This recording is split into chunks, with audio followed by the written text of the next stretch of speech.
ሰላም ጤና ይስጥልኝ ክቡራትና ክቡራን ውድ ዶርዜ ቲዩብ ቤተሰቦች እንደምን አላችሁ? የምንገኘው ዶርዜ ቲዩብ ላይ ነው። በዛሬው እንግዳችን ፍቅር ለካ እንዲህም ያደርጋል የምናስብለውን የሚያስብለውን ታሪክ ይዞልን መጥቷል። ከዛሬ 40 ዓመት በፊት የተፈጠረ በጣም አስገራሚ አስደማሚ ታሪክ ነው።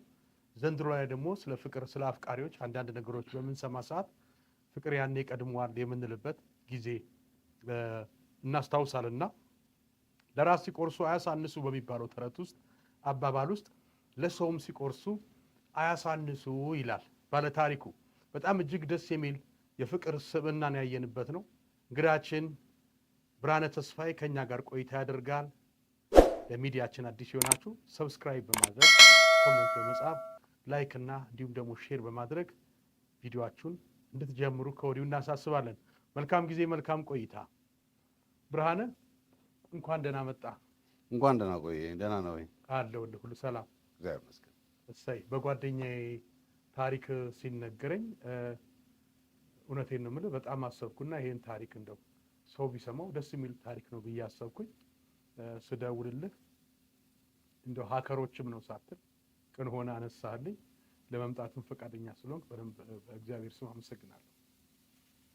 የኔ ምስጋና ከፍ ያለ ነው ስለጠራኸኝ ስለጋበዝከኝ። ዶርዜ ዩቲዩብ በጣም ተደናቂ የሆነ ቻናል ነው። በአንተ ስለቀረብኩኝ ደግሞ በጣም ደስ ይለኛል። ቴንክ ዩ። በጣም አመሰግናለሁ። ውሃችንን በማጋጨት ፍቅራችንን እንጀምራለን። የዶርዜ ዩቲዩብ ምርጥ ውሃ ነው። እንግዲህ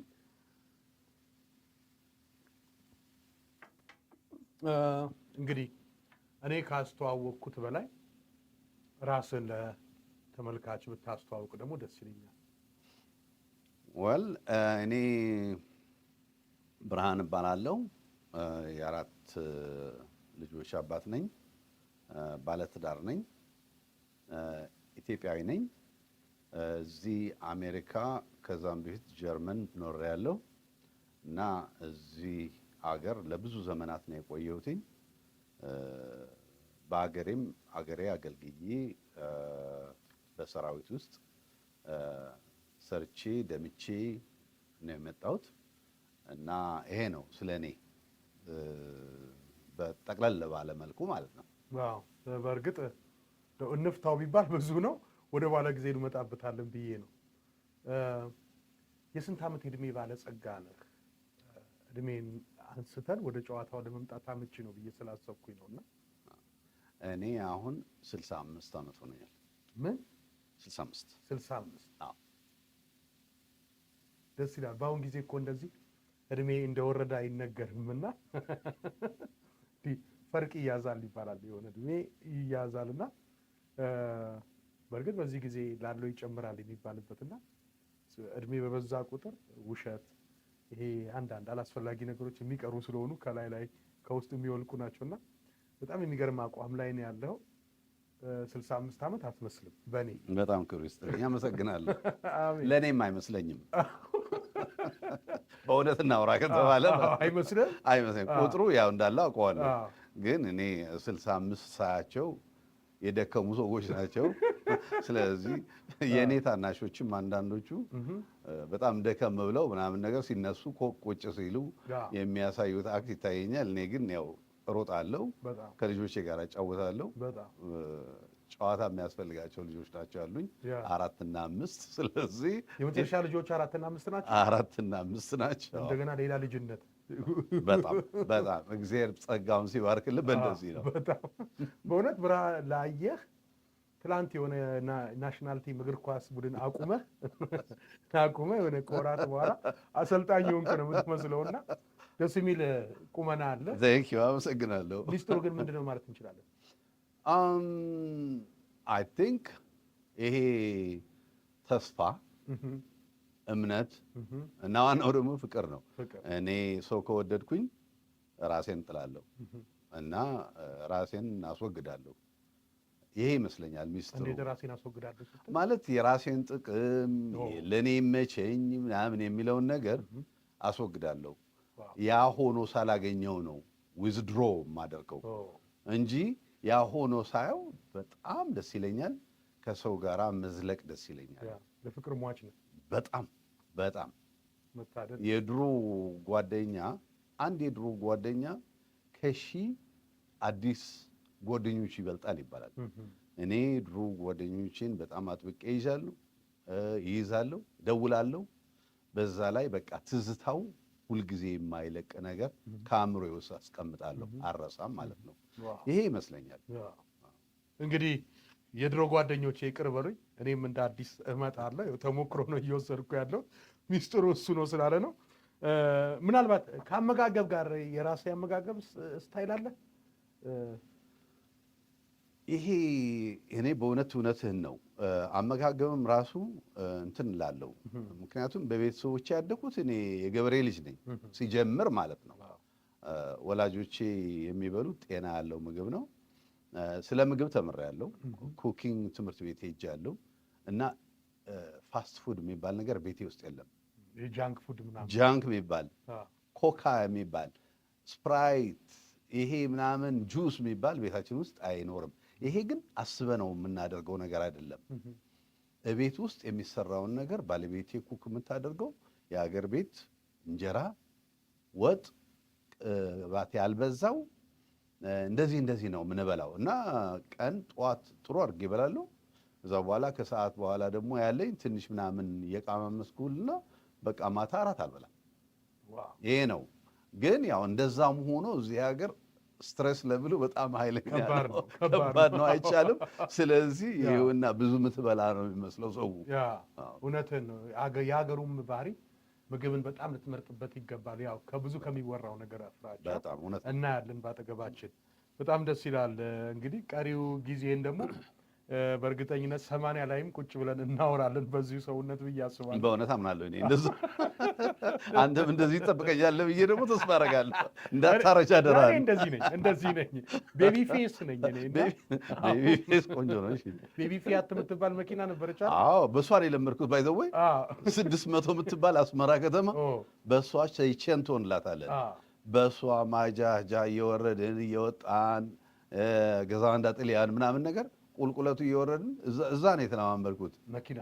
ኢማጂን አሁን መንዳት ከጀመርኩ ይኸውና ስንት ሆነኝ ማለት ነው? ወደ 50 ምናምን ዓመት። የሚገርም ነው። አዎ የሚገርም ነው። ነዋሪነት ራሱ 40 ከጄኔሬሽን አንድ ጄኔሬሽን ነውና ምናልባት ፍቅርን ለአንተ እንዴት ትገልጸዋለህ? ፍቅር በአንተ እንዴት ይገለጻል? ፍቅር በጣም ሲሉት ቀላል ነው። በሰው ልትቀየም ትችላለህ፣ ሊከፋ ይችላል። ግን ውስጥ ማደር የለበትም። ውስጥ እንዳያደር መጠንቀቅ አለበት። ጥላቻ ማለት ነው። ፍቅር የማትወደውም ጭምር በመውደድ ነው፣ ይቅር በማለት ጭምር ነው እንጂ የምትወደው ሰው ማውል ጊዜ እናትህ ትወዳታለህ፣ ልጆችን ትወዳለህ፣ የግድ ትስማቸዋለህ፣ የግድ ታቅፋቸዋለህ። ያ ፍቅር ነው። እግዚአብሔርን የሚያዘዘን እንደዚህ አይነት ፍቅር በቤት ውስጥ እንዲነግስ፣ ሰላም እንዲኖርህ ያ ነው የሚያዘው። ግን በቃ ጎረቤት መውደድ አለብህ። ጎረቤትህ ያንተ ቋንቋ ላይ ይናገር ይችላል፣ ያንተ መልክ ላይ ኖረው ይችላል፣ የአገርህ ልጅ ላይ ሆነ ይችላል፣ በቃ ባዕድ ሊሆን ይችላል። ለዛ ፍቅርና ክብር ካሳየኸው ያ ነው። ጎረቤትህን ማክበር ከጀመርክ ራስህንም ትወዳለህ ማለት ነው። እና አይ ቲንክ ያነሰን እኛ በእኔ አባባል ማለት ነው በሀገራችን ደረጃንም ብናየው ፍቅር ነው ያነሰው እንጂ ሀገራችን በጣም ቆንጆ ሀገር ነው። ፍቅር ቢኖረን ላለፉት ሰዎች፣ ለመሪዎችም፣ ለኮመን ሰዎችም ማንም ሰው ጎረቤት ሆነ ማለት ነው ፍቅር ካሳየን ምን የሚያጣላ ነገር አለን? ሌላ የተፈታውን ነገር የቀረውን ነገር አይ ቲንክ እግዚአብሔር ይፈታዋል ብዬ አስባለሁ። ያ ነው ፍቅር። አሜን። ፍቅር በጣም ደስ ይላል። በፍቅር ላይ ያለ ፍልስፍና እውነት መሆንም ያለበት እንደዛ ነው ሁሉም ሰው ብዬ አስባለሁ። እስቲ ወደ እኔ እናንተን ዛሬ ወደ አገናኘ ወደ ተመልካች ወደምናስተላልፈው ትልቅ የፍቅር መልእክት ደግሞ እንመጣለን። በወጣትነት ዘመን ከዛሬ 40 ዓመት በፊት በአስመራ ከተማ ላይ አንዲት በጣም ቆንጆ እንግዲህ ከተዘፈነላቸው ከተጻፈላቸው ሴቶች ከተሳሉት ውቦች ከነ ዳቪንቺ ኮድ ስዕል ከነ ሞናሊዛ እነ ቴዲ አፍሮ ከዘፈኑላት ክሊዮፓትራ ከሌሎችም ቁንጅና የማይተናነስ ውብ የተባለች የአስመራ አንደኛ ቆንጆ ሴት የምትባል ከደህና ቤተሰብ የተገኘች በምግባርም ይሁን በአቅምም በገንዘብ በካፒታልም ይሁን ጥሩ ቤተሰብ ያላት ልጅ እንደው የድል ጉዳይ ይሁን እህል ውሃችሁ ይሁን ተብሎ ይሁን ተዋወቃችሁ እና ልጅቷም ቤተሰቦቿን ሳታስፈቅድ ከነሱ አንተ ትበልጥብኛለህ ብላ ቤቷን ለቃ ቤተሰቦቿን ለቃ ካንተ ጋር መኖር ጀመረች። ሰው ጉድ እስኪል ከዛች ቆንጅዬ ልጅ የአስመራው ምርጥ ወጣት ጋር በፍቅር እያላችሁ ግን ድንገት ከዕለታት አንድ ቀን ፍቅረኛህን የኔ ያልካትን ለጓደኛህ ፍቅርን አሳልፈ ሰጠ። እውነት ውሸት? እውነት ነው። እውነት ነው። አትወዳትም ነበረ ነው ወይስ ፍቅር አለቀ? በጣም ነበረ መወዳት። መውደድ ብቻ አይደለም፣ በጣም ማከብራት ነበረ። ምክንያቱም በውስጤ ለኔ አትገባም ብዬ ስለማስብ ማለት ነው። ለእሷ አምሳለሁ ብዬ ስለማስብ ነው። ምክንያቱም ያው አንተ እንደገለጽከው እሷ ቤተሰቦቿ በጣም የታወቁ በስልጣንም በታዋቂነትም በጣም የዘለቁ በአካባቢው አስመራ አካባቢ ማለት ነው። ከአስመራ አልፈው የአካባቢ ሰዎች ናቸው። በጣም የታወቀ ቤተሰብ ነው ያላት። የተማረች ናት። በጓደኛ አማካኝነት ተዋውቀን በፍቅር እያለን እኔ በመንግስት ስራ ላይ ነው የነበርኩት። እኔ ወታደር ነኝ። በዛን ጊዜ ራሴን የማዘጋጅበት ጊዜ ነበረ ወደ ውጭ ለመውጣት ለመጥፋት። ለምን?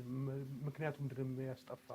ወል እዛ ያልነበረ በዛን ጊዜ እዛ የነበረ ይህን ነገር በትውስታ ላይ ያውቀው ይችላል። እንደ በመንግስት ሰራተኛ ሆነ የፈለገ ትልቅ ጀብዱ ብትሰራ በተለይ የሰሜኑ አካባቢ ተወላጅ በጣም ተጠርጣሪ ነበር። በዛን ጊዜ ሁልጊዜ ይጠረጠራል። ይሄ ማንም ሰው የሚያውቀው የማይደብቀው እውነታ ነው። እና እኔ ትልቅ ጀብዱ ከሰሩት መካከል በተለይ በውቃው እዝ ሰራዊት አባል ሆኜ በአራተኛ ፓራ ኮማንዶ ውጊያ በነበርኩበት ጊዜ የትልቁ ሜዳሊያ ተሸላሚ ሰራዊት አባል የነበረ ወታደር መሪ ሆኜ ድል አድራጊ መሆኔን በወታደሮቹ ይታወቃል፣ በቀጠና ይታወቃል። ጠላቶችን በደንብ አድርገው ያውቁታል በዛን ጊዜ። ነገር ግን ሁልጊዜ ከተጠርጣሪነት እንደማልወጣ አውቅ ነበረ እና ለዚህ የሚፈልጉኝ ሰዎች ነበሩ።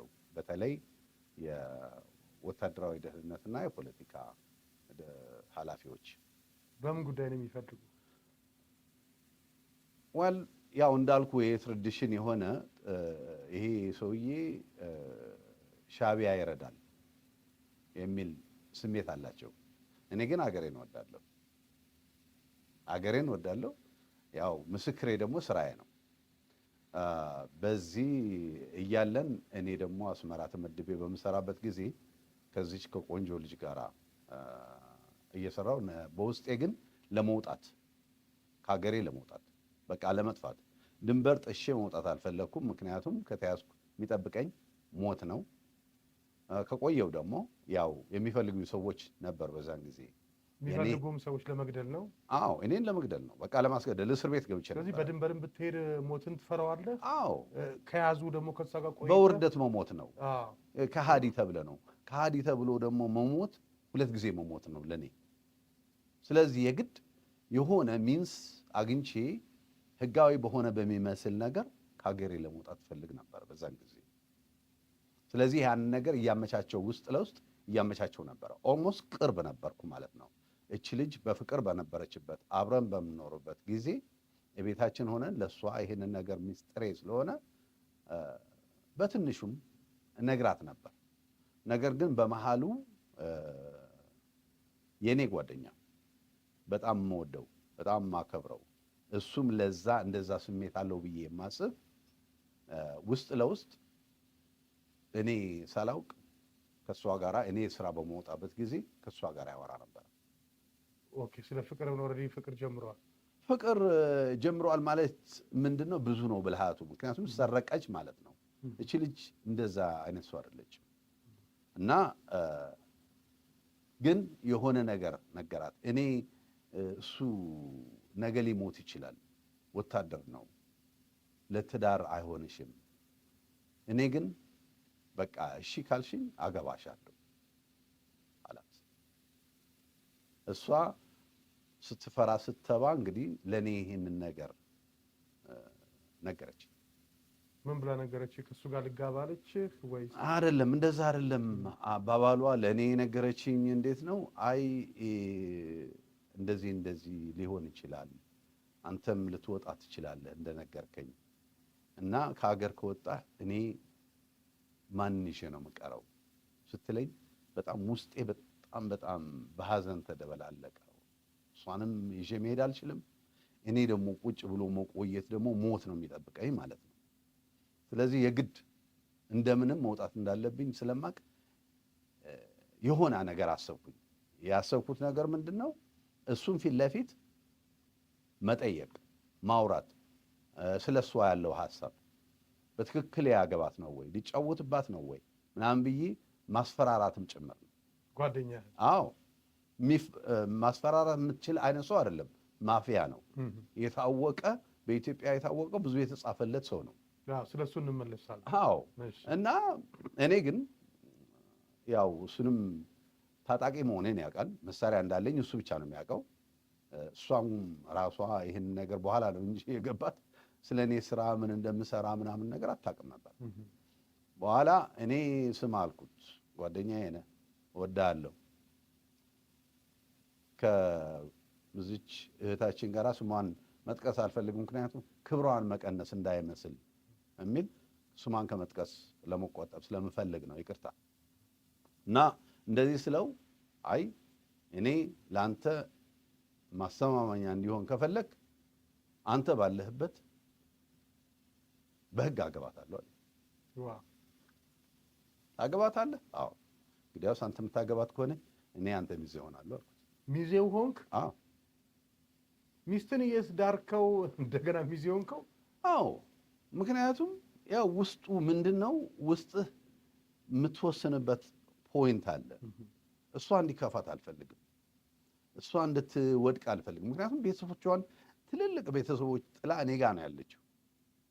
እህቶች አሏት፣ ወንድም አላት፣ እቤቷ እናት አለች። ብሎ መሄድህ እሷን ጎዳና ላይ ጥሎ እንደሚሄድ ታየ። አዎ። ስለዚህ እሷን ማመቻቸት ነበር ያንተ የግድ። በቃ ልጅ እንዴት ነው ልጅህ ወደ ውጭ ስትሄድ አንተ ምንድን ነው የምታደርገው? የገዛ ልጅ እኔ አሁን ጓደኛ ብቻ ሳትሆን የታናሽ እህቴም ስም ነው የወሰደችው። የታናሽ እህቴ ስምና የእሷ ስም አንድ አይነት ነው። እንደ እህትም እንደ ጓደኛም እንደ ሁሉም ነገር ነው። በጣም የጭንቀት ጊዜ ነው። አሁን እኔ እንደምወጣ አረጋግጫለሁ። ፓስፖርት ያዘጋጅቻለሁ። ወታደር ዓለም ውስጥ ነው ያለሁት። እንደምቀር አውቃለሁ። ይሄ የሆነ ያለ እሷን ጥሎ መሄድ ማለት ደግሞ በጣም ከባድ ነው። ስለዚህ ጋብቻው እንዲፋጠን ፈለግኩኝ። ስለዚህ ጓደኛዬን እሱ ሀብታም ነው፣ ገንዘብ አለው፣ ሆቴል አለው፣ የተመቻቸ ቤት አለው፣ ግቢው ለሰርግ ያመቻል። ስለዚህ ይህንን ነገር እንፈጽመው አልኩት። እሺ አለኝ። ጊዜ ቆረጥን። 2 ሳምንት ጋብቻ። ይህ ሁሉ የጣሊያን ትምህርት ቤት ተማሪ ሁሉ የእሷ ጓደኛ ተሰብስቦ ተጋባዥ ሆኖ የመጣበት ጊዜ እዛ ያሉ ሰራተኞች ሁሉ ግራ ገባቸው። የሆቴሉ ሰራተኞች፣ የሆቴሉ ባለቤት እሱ ነው። እዚህ እኔ ሆቴል ውስጥ ነዋሪ ነኝ። ገብቷል። ከሷ ጋር ያዩሃል። ከሷ ጋር ጓደኛ ሆነ ያውቃሉ። እዚህ እኔ ለሱ ስሰጥ እነዚህ ሰዎች ግማሹ በለቅሶ ግማሹ በትዝታ ግራ ገብቷቸው ቁጭ አሉ። ይሄ ነው የሆነው።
ሰላም ጤና ይስጥልኝ። በድጋሚ የምንገኘው ዶርዜ ቲዩብ ላይ ነው። ለዶርዜ ቲዩብ አዲስ የሆናችሁ ሰብስክራይብ እያደረጋችሁ ቪዲዮዎቻችንን ጀምሩ። ዛሬ እንግዲህ በጣም ስለ ፍቅር በጣም እጅግ ደስ የሚል ታሪክ እያወራን ነው የምንገኘው ከባለ ታሪካችን ብርሃን ተስፋዬ ጋር እንግዲህ ለፍቅር ይበጃል የሚለውን ያደረገውን ያሳለፈውን ተሞክሮ እያሳየን ነው። እንግዲህ ስለ ራስ ሲቆርሱ ለራስ ሲቆርሱ አያሳንሱ ይባላል። አንዳንዴ ለሰው ሳያሳንሱ መቁረስ የፍቅር ጥግነት ነው ይላል። የፍቅር ጥግነቱን በጣም ደግነቱንም ያየንበት ፕሮግራም ነው። ብትከታተሉ ታተርፉበታላችሁ። ብርሃንዬ፣ ምናልባት አለቀሱ ካንተ ጋር ታሪክህን የሚያውቁ ሰዎች አለቀሱ፣ ግማሹ አዘኑ፣ ግማሹ ደነገጡ። ኦኬ፣ አስረከብካት የምትወዳትን ፍቅረኛን በነገሮች መጨናነቅ፣ በነገሮች አለመመቻቸት ምክንያት። ከዛ በኋላ ሁሉንም ትዝታ እዛ ቦታ እርግፍ አድርገህ ወደ አዲስ አበባ ሄድክ። ምክንያቱም ወደ ውጭ ለመውጣት ጉዞ ልታደርግ ነው። እንዴት ሆነ ከዛ በኋላ ያለው? ወል አሁን እኔ ምንድነው የእሷ ህይወት እንዲለመልም እኔ ደግሞ እኔን እንድትረሳ የራሷን ህይወት እንድትመራ ነው ዋናው ቁም ነገሩ። ጓደኛዬ ደግሞ ባለሀብትም ስለሆነ ብቁም ስለሆነ ይህንን ነገር እንደሚሰራ ምክንያቱም እቺ ልጅ ብዙ ሴቶች ያውቃል። ከዛ በፊት እሷ የመጀመሪያዋ እኔ ነኝ በህይወቷ የመጀመሪያው ወንድ አብራ የተኛችው እኔ ጋር ነው እና ይሄ ደግሞ እሷን ታውቃለች፣ እኔ ማውቃለሁ። ይሄን ይወቅ አይወቅ እኔ የማውቀው ነገር የለም። ነገር ግን ያውቃል፣ ይህንን ነገር ያውቃል። ምክንያቱም ከጊዜ በኋላ አንዳንድ ነገሮችን ስሰማ ምናልባት ይህን ላያውቅ ይችላል ብዬ ስለምደመድመው ነው እና ወደኋላ ማየት አልፈለኩም። እኔ አሁን ወደ ጉዞዬ ነው ወደላሁት። ጉዞው ራሱ አደገኛ ስለነበረ ሚስጥራዊም ስለነበረ ህጋዊ ባልሆነ መንገድ ህጋዊነት ኖሮት እንድወጣ ነው ያደረኩት።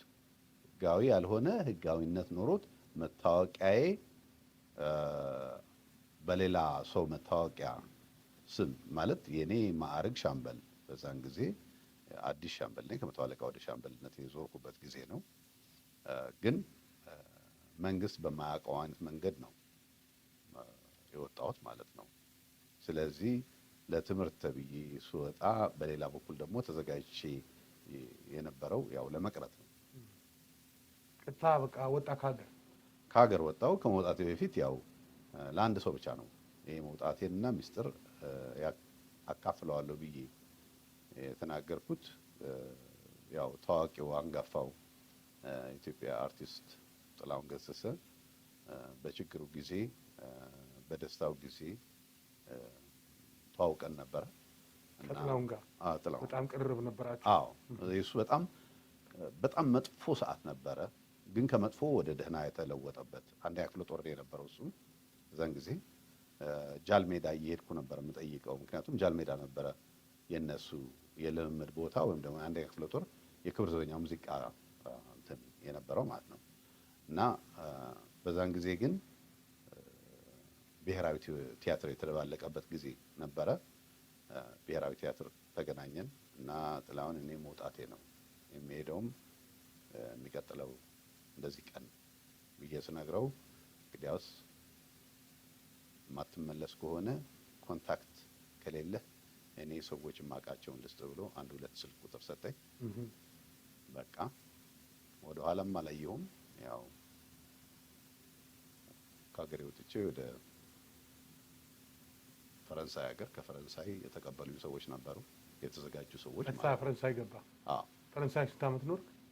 አልቆየሁም። ፈረንሳይ በሚስጥር ስለሆነ የወጣው ተቀባዮች ነበሩኝ።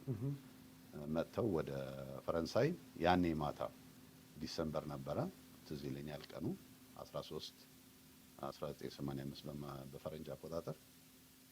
ኋላ ከዛ ዝናብ እየዘነበ ነበረ ያኔ ማታ ትዝ ይለኛል። ብርድ ነበረ በጣም ያው ክረምት ጊዜ ስለሆነ ለነሱ።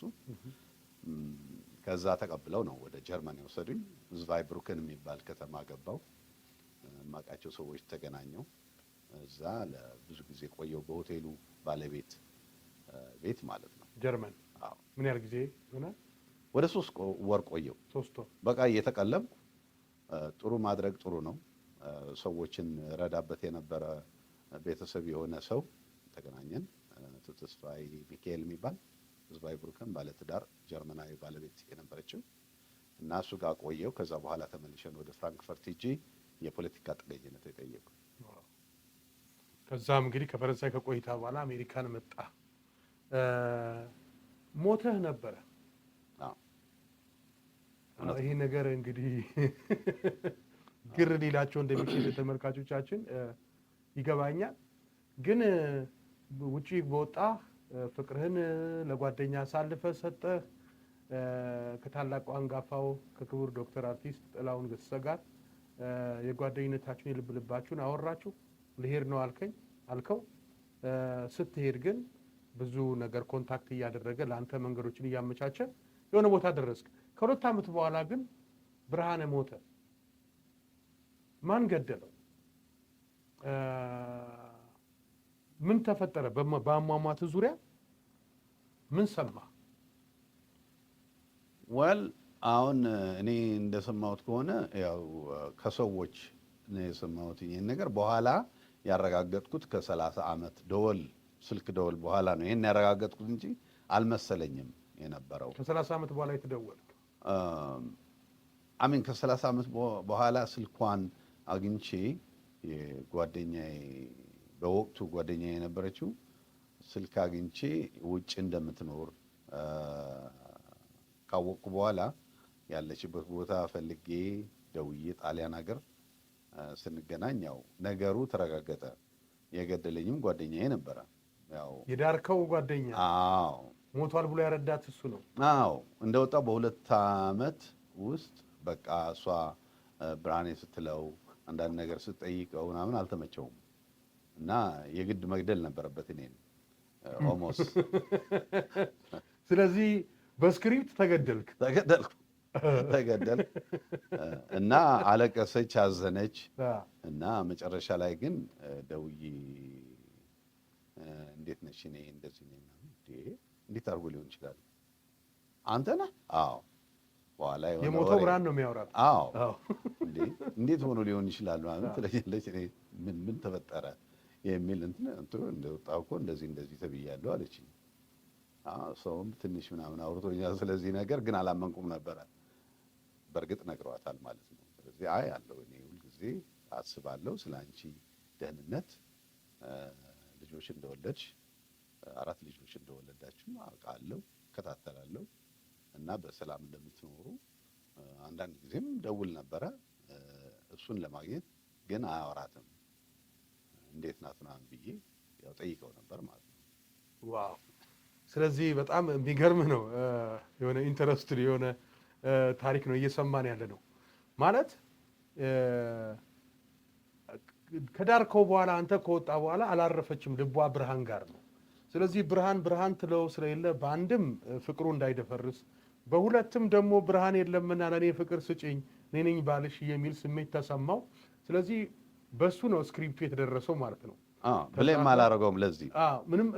እሱንስ አልተቀየምከውም? እንዴት በዳርኩት ሙሉ ባረኩት ይገለኛል የሚል ስሜት ይገርምሃል። እኔ የመቀየም እንትን ሲስተም ወይም ደግሞ ይሄ አእምሮ የለኝም።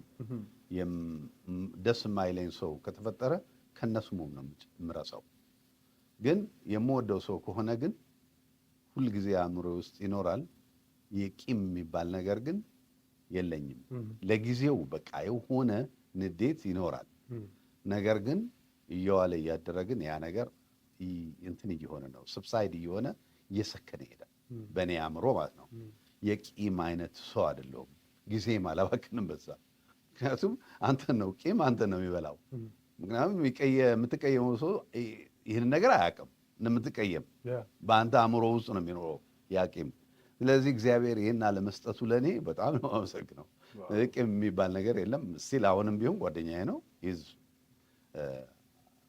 እሷ የምትኖረው አሁን ጣሊያን ሀገር ነው፣ እሱ የሚኖረው ኤርትራ ውስጥ ነው።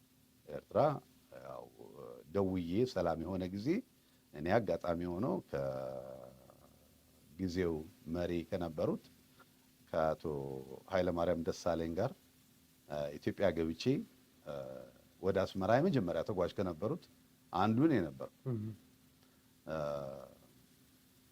በዛን ጊዜ ደውዬ እሱን ኮንታክት ለማድረግ ሞክሬ ነበረ። በአካል አላገኘሁትም፣ በስልክ ግን አወራን።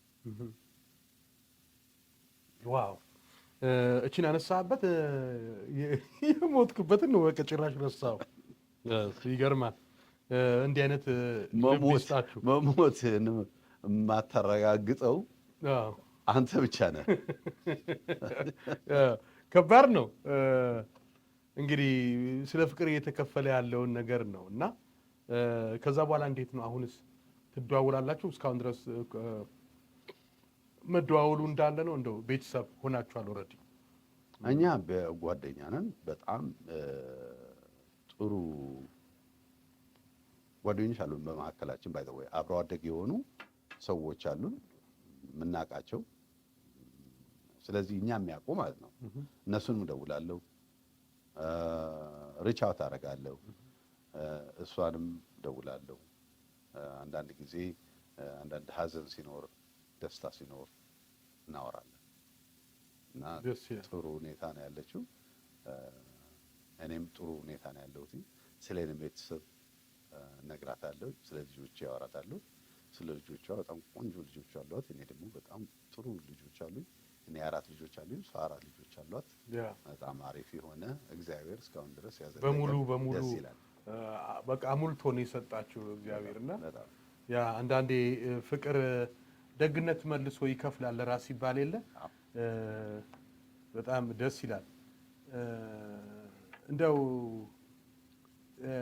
ውትድርናውን በተመለከተ ቀደም ከውትድርና ጋር በነበረው ነገር ነው እንግዲህ እሷንም አሳልፈ ለመስጠት ያስገድደ ነገር በውትድርና ውስጥ ያለን አንዳንድ መጠርጠሩ ምናምኖች ይዘው በመጡ ነገሮች እንደው ህይወቴን ሊያሳጣኝ ይችላል የሚለው የወቅቱ ትክክለኛ ፍርሃትህና ከዛ ለማምለጥ በነበረ ነገርም ይሄን ነገር እንዳጣህ ነግረህናል።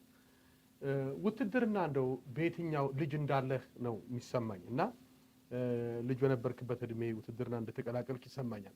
እንደው በስንት ዓመተ ምህረት ውትድርናን ጆይን ያደረግ? ከዛ በኋላስ በውትድርና ውስጥ የነበረው ትዝታው ምን ይመስላል? እንደው አጠር ባለመልኩ መጥፎ ነገሩ ምንድነው ገጽታው? ጥሩ ገጽታው የውትድርና ምን ነበር? ውትድርና ዓለም የኔ ህይወት የቀየረ ጊዜ ነው ማለት እችላለሁ። ምክንያቱም እኔ 17 ዓመት ልጅ ነኝ ጆይን ሳደርግ which is ኢትዮጵያ በሶማሌ በተወረረችበት ጊዜ የኢትዮጵያ ትልልቅ መሪዎች የተገደሉበት እነ ጀነራል አማን አንዶም እነ ጀነራል ተፈሪ ባንቲ በጓደኞቻቸው የተገደሉበት ዘመን ነው። እኔ ወደ አዋሽ አርባ ወታደር ለሆነ የሄድኩት። አዋሽ አርባ ያው የምንመገበው ምስር ነው፣ ሁልጊዜ ሩጫ ነው፣ ቶክስ ነው፣ ልምምድ ጊዜ ነው። ሶማሊያ ወደ ሀገራችን መጥታ ወራለች፣ ሀገራችን ልትወስድ ነው ስለሆነ እስከ ድሬዳዋ ድረስ ዘልቃ ልትገባ ትችላለች በተባለበት ሰዓት ነው። ምክንያቶች አሉት። ምክንያቱም የትም ቦታ እኔ ሞት እያሯሯጠኝ ነው ያለው። የማላቀው ድርጅት የኢሃፓ የሚባል አባል ነህ እየተባልኩኝ ሁልጊዜ ዘናጭም ስለሆንኩኝ ጥሩ ስለምለብስ እነዚህ ቀበሌ ጥበቃ ጓዶች ምናምን የሚባሉ የአብዮት ጥበቃ የሚባሉ አሉ እየፈለጉ ወጣት የሚረሽኑበት የነበረ ጊዜ ስለሆነ 2 ጊዜ ሲመጡ ቤታችን 3ኛ መጥተው እነዚህ ሰዎች ይገሉኛል ነው በቃ። ስለዚህ ከዛ ወጥቼ በርሬ ወታደር ቤት ገባሁ። ወታደር ቤት ከመሞት እንደው በቃ የሀገር እንኳን የሀገር እንትን ፍቅር በጣም ትልቅ አለኝ። በጣም የኔ አባቶች የሚባሉ በጣም ቅድመ አያቶቼ ሀገራቸውን ይወዳሉ። የሀገር ወዳድ ዘር ነኝ እኔ። አገሬን በጣም ነው የምወደው እና ይሄ የማያቅማማ ፖይንት መሆኑ እንዲታወቅልኝ እፈልጋለሁ። አገሬን ወዳለሁ ስል አንተን ወዳለሁ ማለት ነው። አንተ ነው ዶርዜ አሁን ከኛ በጣም ሩቅ ነው፣ ከትግራይ በጣም ሩቅ፣ ከኤርትራ በጣም ሩቅ ነው። ግን አንተ የሀገሬ ሰው ነህ። አንተን ግጥም አድርጌ ነው የምወድህ። ያ ነው ሀገሬን ወዳለሁ ስል ይሄ ሀረር ወይም ደግሞ ሌላ ሀገር በሌላ ሀገር መጥቶ ሲወረር የኔ ሀገር እየተወረረ ነው የምለው። ስለዚህ ያ ነገር በህፃነት ሆኜ አውቀዋለሁ። ይሄ እግዚአብሔር የሰጠኝ በጣም ነው ደስ የሚለኝ። የምር ነው የምልህ። ይሄ በጣም የሚያቅማማ ወሬ አይደለም፣ ወይም ደግሞ ለዚህ ለካሜራ ተብሎ የሚነገር ነገር አይደለም። አገሬን በጣም እወዳለሁ። ስለዚህ ገባው። በዛን ጊዜ 11ኛ ክፍል ተማሪ ነበርኩ። ይህንን ሲያውቁ ቀጥታ ስልጠና እንደጨረስኩ ወደ ፖለቲካ ትምህርት ቤት የካቲት 66 የፖለቲካ ትምህርት ቤት የመጀመሪያ ተማሪ ከነበሩት መካከል አንዱ ነኝ። ከዛ በኋላ የፖለቲካ አስተማሪ ሆኜ ትግራይ በገርገንበስ የሚባል አካባቢ የነበረው ሰራዊት፣ ከዛ በኋላ ወደ ኤርትራ የገሰገሰው የግብረ ኃይሎች የፖለቲካ ሰራተኛ ነበርኩ። ከዛ አልፎ ጎንደር አካባቢ በተለይ በአርማጭሆ አካባቢ በሁመራ አካባቢ ብዙ ሰርቻለሁ። ከዛ በኋላ ወደ መኮንነት ትምህርት ቤት ተልኬ በ73 ዓመተ ምህረት የ41ኛ ኮርስ አባል ሁኜ የዛ የኮርሱ የዲስፕሊን ሊቀመንበር ሁኜ ሰርቼ መጨረሻ ላይ ተመርቄ አገሬ አገልግያለሁ። ቆስያለሁ፣ 2 ጊዜ ቆስያለሁ እና መጨረሻ ስወጣ ያው የሻምበልነት ማዕረግ ነበረኝ ማለት ነው። ሀገሬ ስወጣ ይሄ ነው እንግዲህ ማስታወሳቸው ትልልቅ ሰዎች የሰራሁት ከጀነራል ታሪኩ ላይኔ በጣም የምወዳቸው የማከብራቸው ታሪኩ ላይኔ የ7ኛ ክፍለ ጦር አዛዥ ነበሩ ጎንደር አካባቢ። ጀነራል ረጋሳ ጅማ አስመራ አካባቢ የሆአሰ ማለት 2ኛ አብዮታዊ ሰራዊት የሚባለው ጠቅላይ አዛዥ ባይሆኑም ኤታማዦር ሹም ሆነው መር ንጉሴ ደግሞ በበላይነት ሆኖ የኤርትራም ክፍለ ሀገር አስተዳዳሪ በነበረበት ጊዜ እኔ እዛው ቃኘው የሚባለው የኢንተሊጀንስ ሰራተኛ ነበርኩኝ። ከዛ ነው ወደ ውጭ የወጣሁት፣ ከዛች ፖይንት ነው። ስለዚህ ይሄ ነበረ የውትድርና ጊዜ። ዋው ደስ ይላል። በሚገባ አገርን አገልግልሃል ማለት ይቻላል።